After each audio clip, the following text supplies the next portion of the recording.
Hey, what's up guys, myself Muhammad Fahim Hassan, and in today's video we are going to learn about what is JSON, what is the use of JSON, and how you can manipulate JSON in your JavaScript applications. So without any delay, let's start.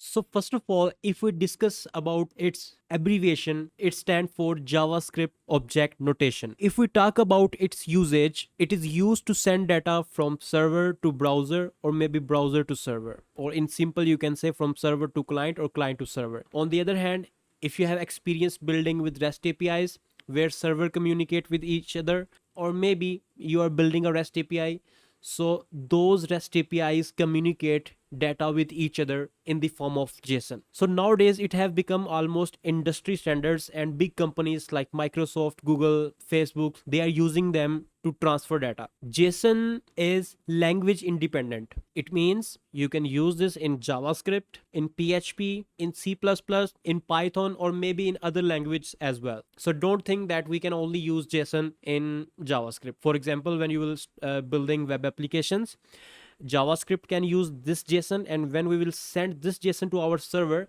PHP can also use the same JSON and convert this into a PHP object and perform operations on that. If I talk about a real world case, when we implement AJAX request, maybe in a WordPress website, so suppose if a client send a request, maybe a patient data or an employee data, then we send back that data to our browser in the form of JSON, and then using JavaScript we can easily convert that JSON into JavaScript object, and then we use that. If I talk about its syntax, so you can see that you need to put curly braces here, and the data stored inside JSON in key value pairs. The one more benefit of JSON is it is human readable, and also this is easy for machines, for computers to parse them and use them. In this example you can see that I have three keys: name, age, and is married. Three are wrapped in double quotes, but values are not. We have three different data types of values. The first one is string, the second one is integer, the third one is true. There can be also next data types like favorite books, that can be an array. Here we need to put comma, Quran, Hadith, or maybe another book. So here you can see that our data type is array. Obviously your data type can be an object or array of objects.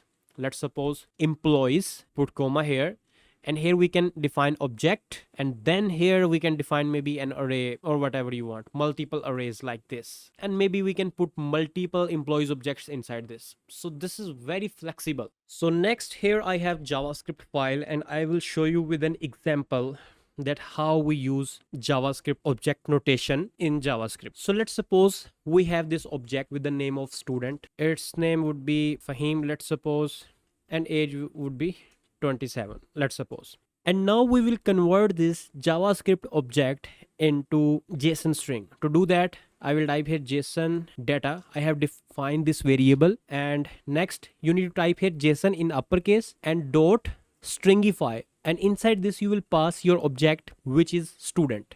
You will pass here like this, and next you can just console.log your data, JSON data, and here JSON data. So we are just going to console log this object after we have converted this to JSON. I will simply refresh, and you can see that now this is JSON object, and basically this is a JSON string, just a simple string, and now we can send this string to servers or wherever we want. Now similarly, suppose you have this JSON string, okay, so or JSON data, and you want to convert that back into JavaScript object. So how you will do that? Let me type here parse data is equal to, you will again simply type JSON, but here we will use a different function named parse.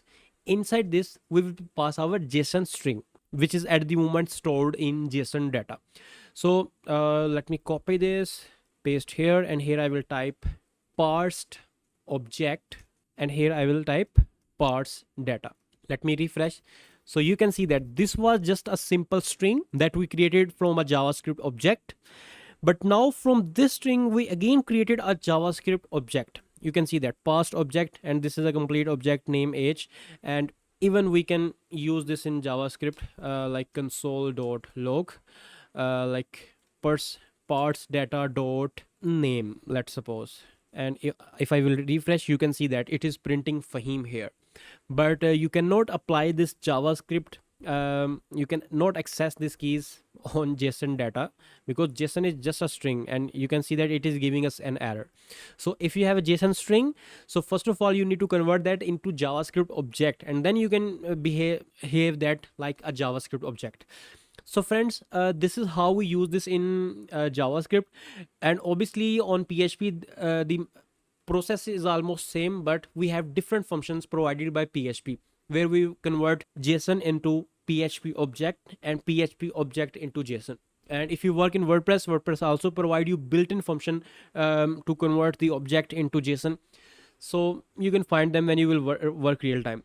So basically, in simple, if you create REST APIs, or when our browser and server communicate with each other, so this JSON have become industry standard nowadays. Obviously we have other formats like XML, etc., but those are used lessly, but these are industry standards. So obviously you can learn more about it on internet, and you can practice this what we have learned in this video. And if you have any question, you can ask us in the comment section. We will try to answer your question. And finally, thanks for watching.